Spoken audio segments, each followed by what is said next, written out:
All right, Evil Dead Burn. This is one I've been looking forward to a long time. I did see this. I saw this Saturday, so like 3, 4 days ago.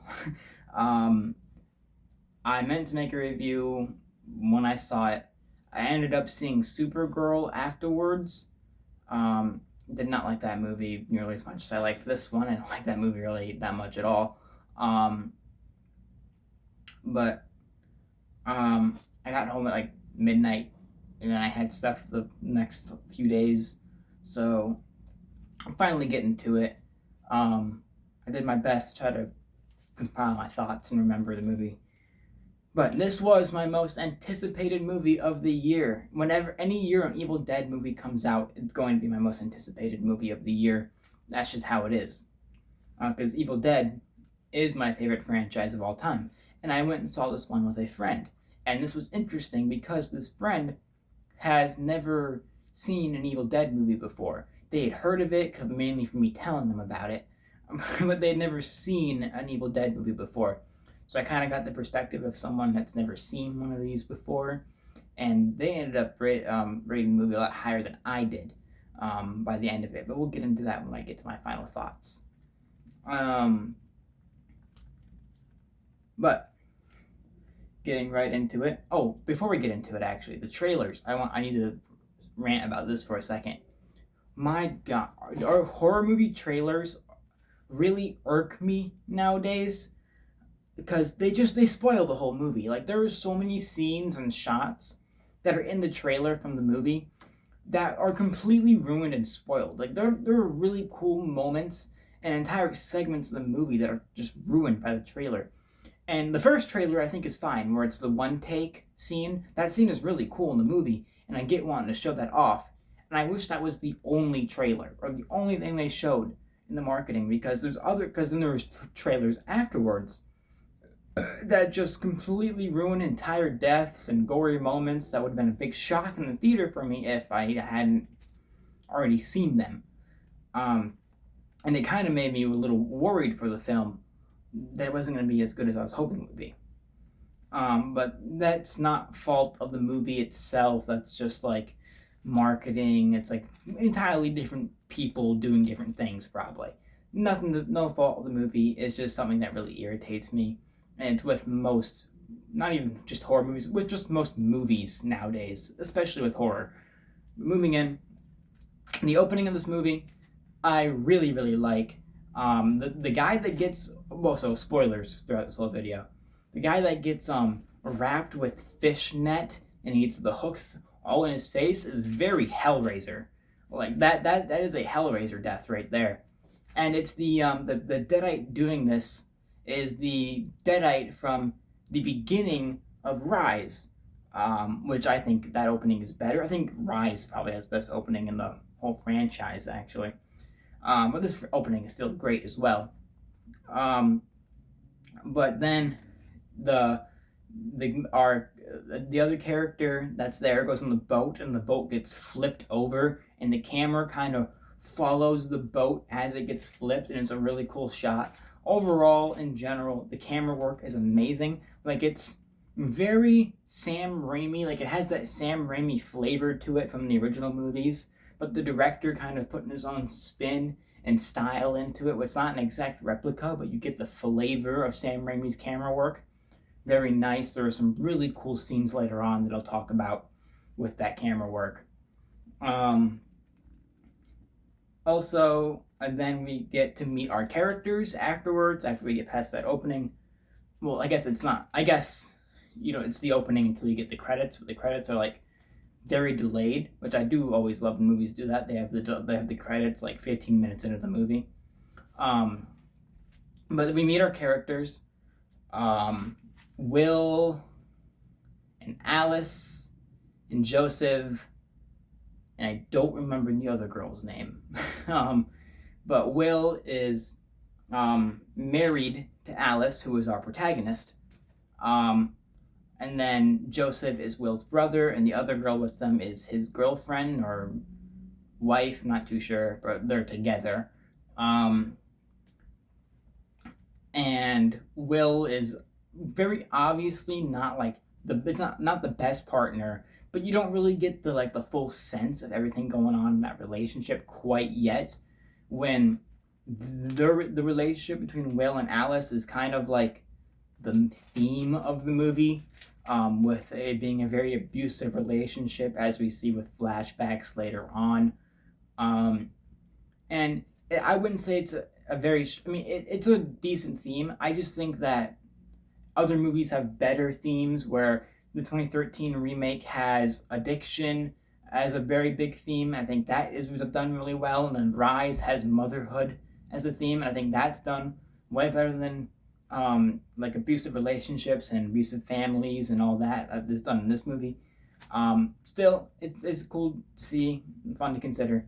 But then Will drives off, and he gets into a car crash because he hits the deadite from the earlier scene in the opening. And then you get a really cool scene where the car flipped over and the deadite's talking to him and taunting him, and its head is like cut on the car, and it looks back and it decapitates itself. And then it talks to him while it's decapitated, and then he burns alive, and then you get Evil Dead Burn. Very cool credits reveal. Not as cool as Rise again, but still cool credits reveal. And now let's talk about the characters overall in this movie, where I think really the only characters you're gonna really remember are gonna be Alice and Joseph, and we're only gonna really care about Alice since she's our protagonist. And Alice herself, I would say, is probably the weakest protagonist of the franchise so far. She's not bad by any means. She's fine, but like, obviously, nothing's as good as Ash. They don't even try. They haven't tried since. She's not as good as Mia, and she's not as good as Beth from Rise either. So you just kind of is lacking. But she has substance. You can root for her. You can get along with her. But she's just not as good as previous protagonists. Also, the brother Joseph, the other somewhat memorable character here, he's memorable for his cowardice. Like, he's a very cowardly character, and the way they play with that, and he gets taunted for it later, is really fun. And I had a hoot and a holler in a later scene because of it.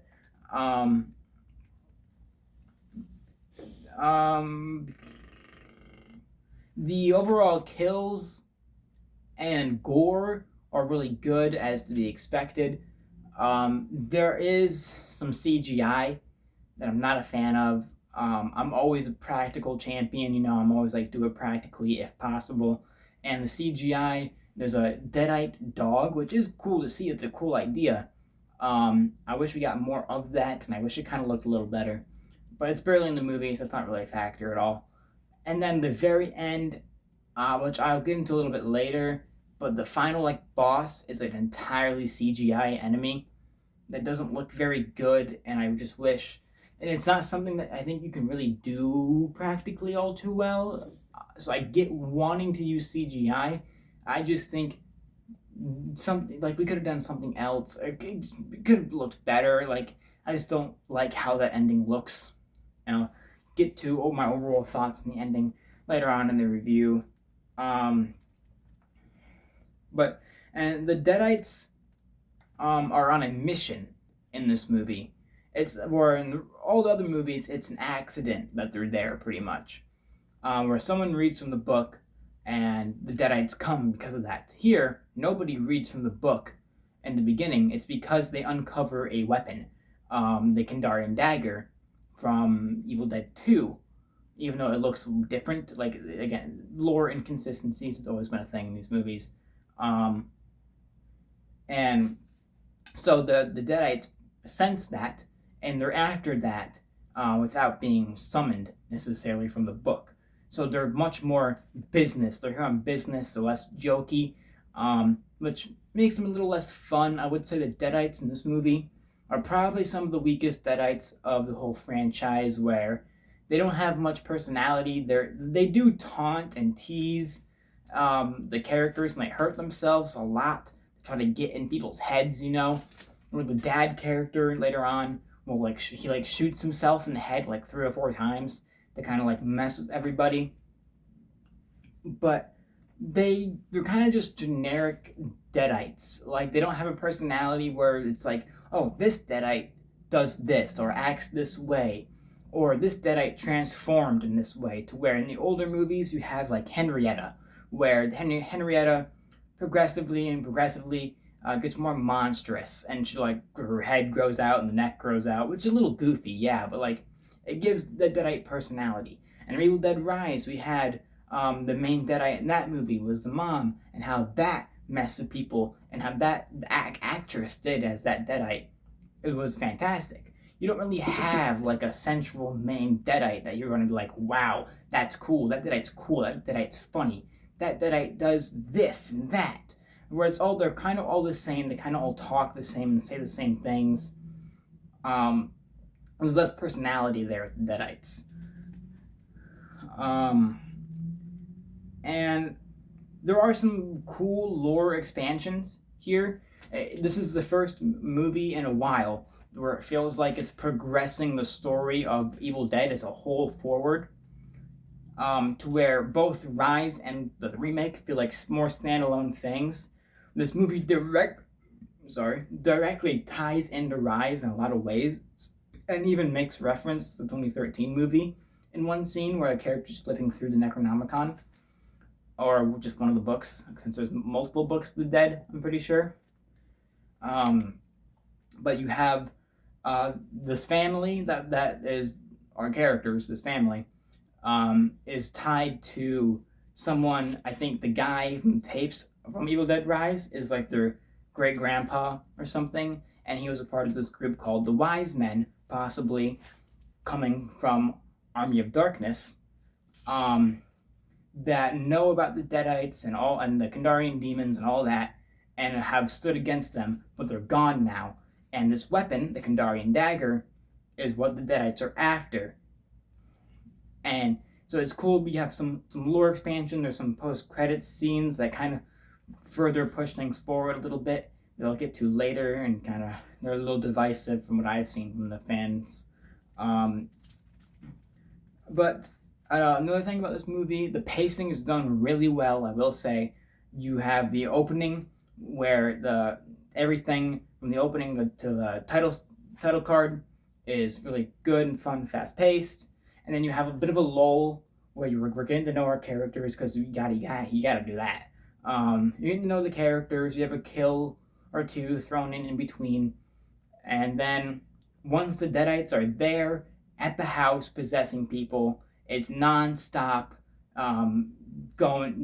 chaos and gore and kills and fight scenes. So there's a lot of fights with Deadites, to where no one's really dying, but they're tussling, you know, like Deadites are throwing people around, or people are hitting and the Deadites and locking them out of places and locking them into places.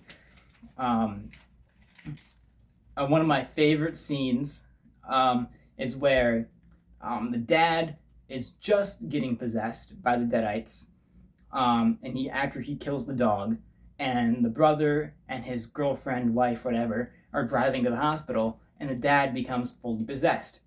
And then they crash, and Joseph, the brother, has a gun pointed at the dad's face, but as he's choking out his girlfriend, but he won't shoot, right? So the dad, he knocks the gun away, and then he gets the upper hand, and as he's about to kill the girlfriend, Joseph is there, can do something about it, but he says, nah, and he leaves, jumps out the window, and then the dad, pushes a, cushion to the back of your seat of your car into the girl's face, and it just cuts to Joseph watching from the window. I had the biggest laugh. Both me and my friend laughed so hard at that scene.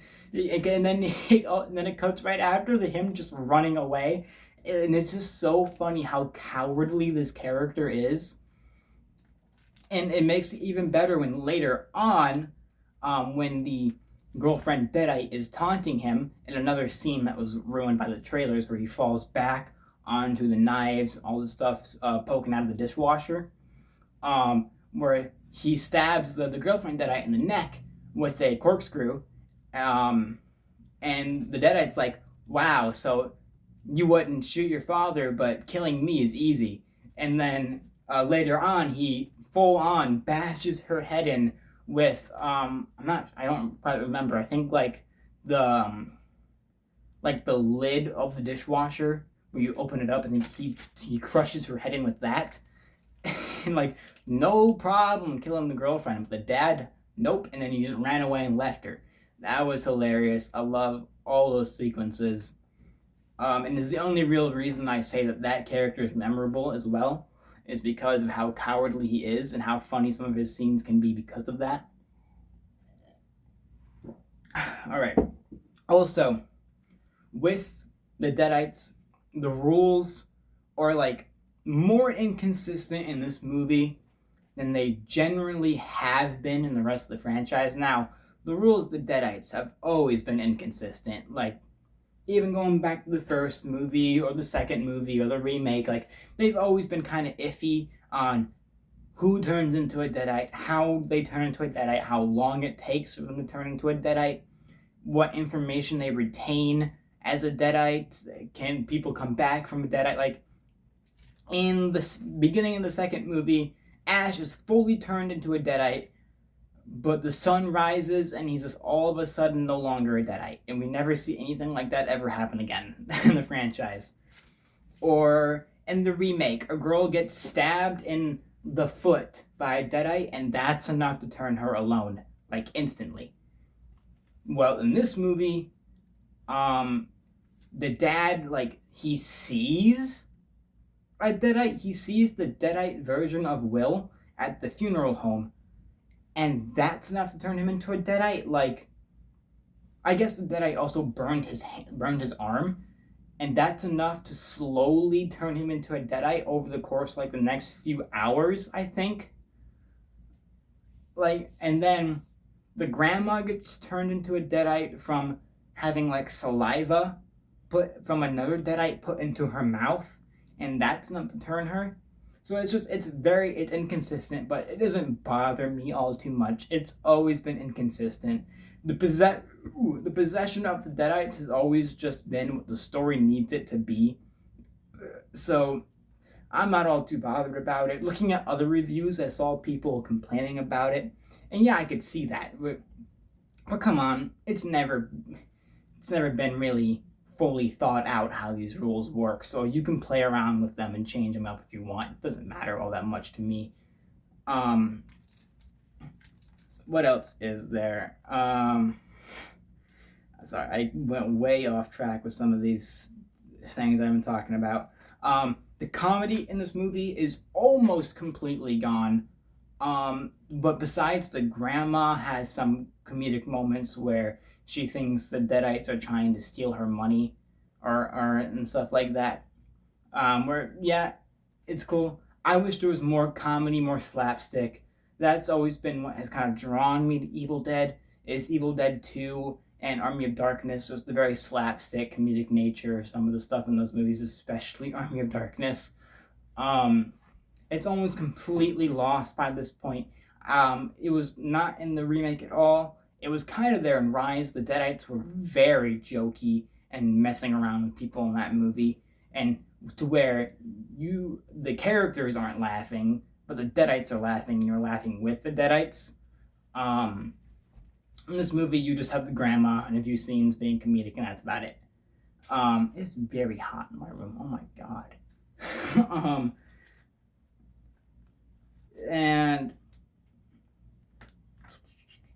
there, like I said earlier, there is a very cool one take that was in the trailer.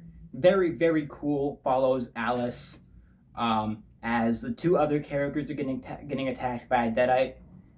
Alice is crawling around on the ground as everything's happening around her, out of focus.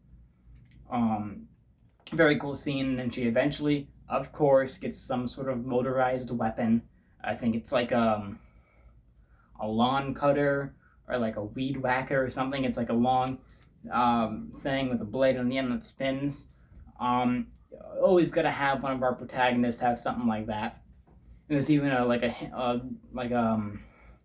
nod later on to there being a chainsaw, but she grabs a different weapon instead. Um, so she takes out. Actually, I don't think she takes out any dead. Does she? I don't think she actually kills any deadites with that. Does she? No, she kills the mother deadite with that, I believe. Um, and a very and before that, you have another very cool scene with really cool camera work where the mother deadite drags Alice up with a bag around her head, and like the camera, and she like flips around onto the ceiling and is holding Alice up like this, but the way the camera flips with them, it makes it look like they're on the ground, but then there's shifts and they're on the ceiling. Like, it's a really cool scene. Like, I can't even really describe it. It's, you just kind of have to see it. And then later on, Joseph is possessed as well, and she's looking for the daggers, and eventually she finds one that looks like the Kandarian dagger of what we know it to look like from Evil Dead 2. Stabs him, it's not it. So I guess it's just to like have a diversion of expectations, I guess. And then she stabs him this little tiny dagger that does expel the deadite from Joseph, but the thing is, she stabbed him in the chest, so it kills him anyway. So I wonder if she just stabbed him in the hand, she could have pulled him up, and he would have had like a bunch of stab wounds already from earlier. I wonder if he could have survived. Like, could she have just done that to like the grandma as well, and like that would have like freed anyone of being a deadite? I wonder. But she gets the Kandarian dagger, and she has that now, and all the deadites want that, and they're after her. And then the ending, Will shows up as a flaming CGI deadite that I don't like how it looks. And then we get the final sequence where she runs away and ends up at like a construction site, and she ends up in a tar pit, and the deadite is about to get her, but she pulls a cord, and a chainsaw falls, and you think she's gonna pull up with the chainsaw, but she actually gets like a jackhammer and like starts like hammering into him, and then eventually he falls into the tar, and she stabs him with the dagger, and you get like a flashback to her abusing him, and it's like you conclude her story arc of freeing herself of this family and her abuse from the relationship. So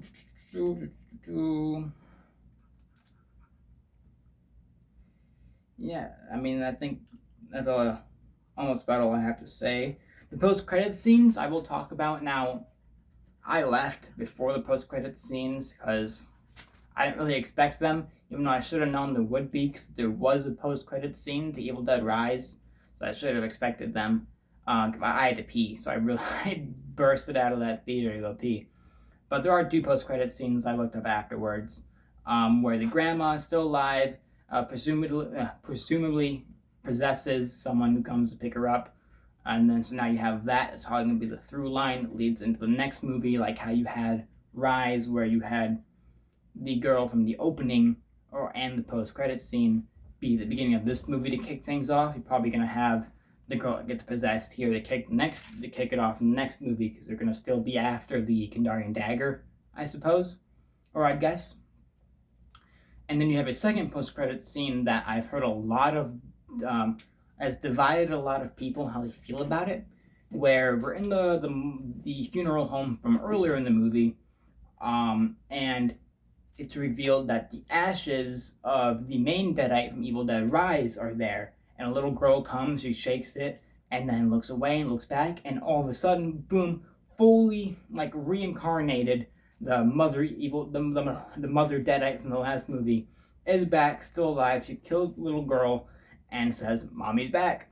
Now, I've seen a lot of people really don't like this, not because they don't want this actress to come back. This actress is amazing, but because they think it breaks lore to where we can just have deadites and characters come back from nothing, to where I'd say it doesn't really break lore. So far with what we've seen in the movies, yes, this is insane, we'd never seen anything like this, but if you've seen Ash versus Evil Dead, you've seen way crazier things happen.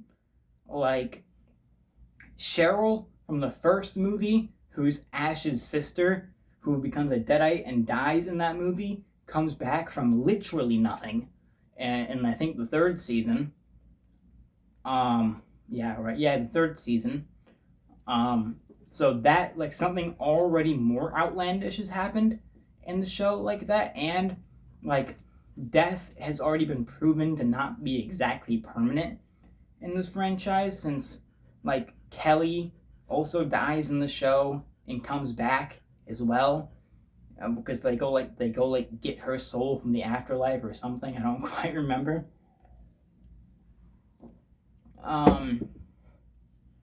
So I think, really, if you think about it, it doesn't break the canon or the lore all too much. Crazier things have happened. This is a world where there are demons and time travel and all sorts of other things going on, to where like a Deadite being resurrected from ashes isn't entirely far-fetched. So I'm fine with it. I like that actress. I think she was amazing in Evil Dead Rise, so I don't mind her coming back, hopefully for Evil Dead Wrath, which I am excited for. Evil Dead Wrath is slated to come out, I think, in 2 years. Very excited for that movie. I hope it kind of brings the newer movies together and can maybe bring back Beth or Mia or both of them. That'd be great.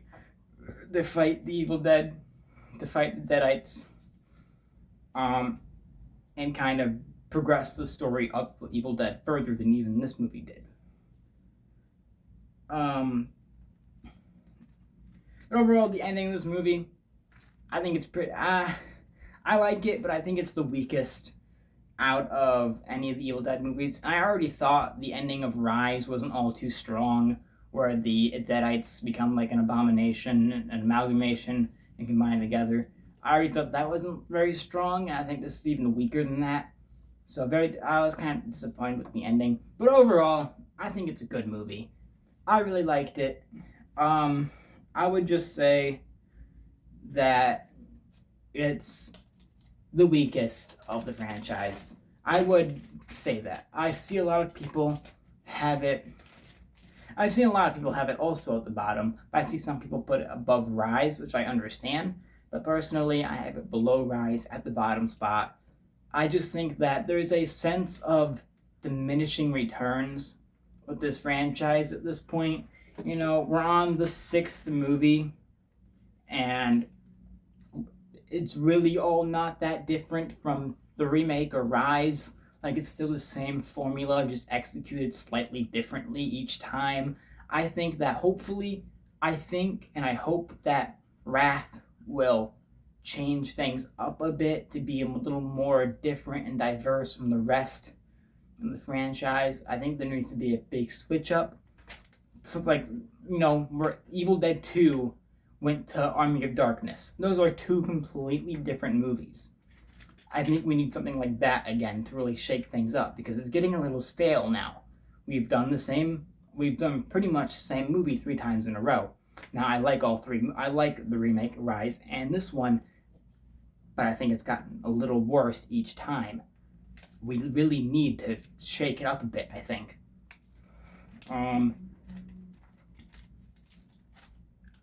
And like I said earlier at the beginning, my friend actually did come out liking this a little bit more than I did. He said he gave it like a 9 out of 10. Me personally, if I were to give it a number ranking, I would shuffle between a 7.5 and an 8 out of 10. So still a good score, way above average, but just it goes down each time one of these come out, and I just really hope the next one can shake it up a bit. Still, like the movie, go see it, please. I love go support Evil Dead and horror movies in theater and in the theater in general.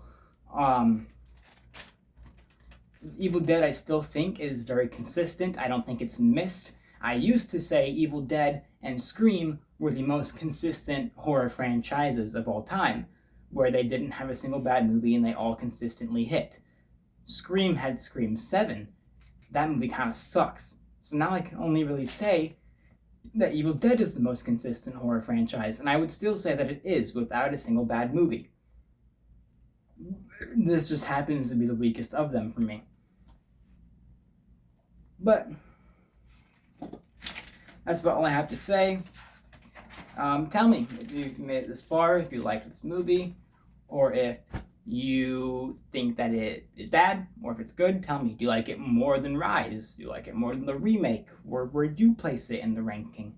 I'd like to know, because I am curious how people think about this outside of like the few YouTube reviewers that I've watched talk about it.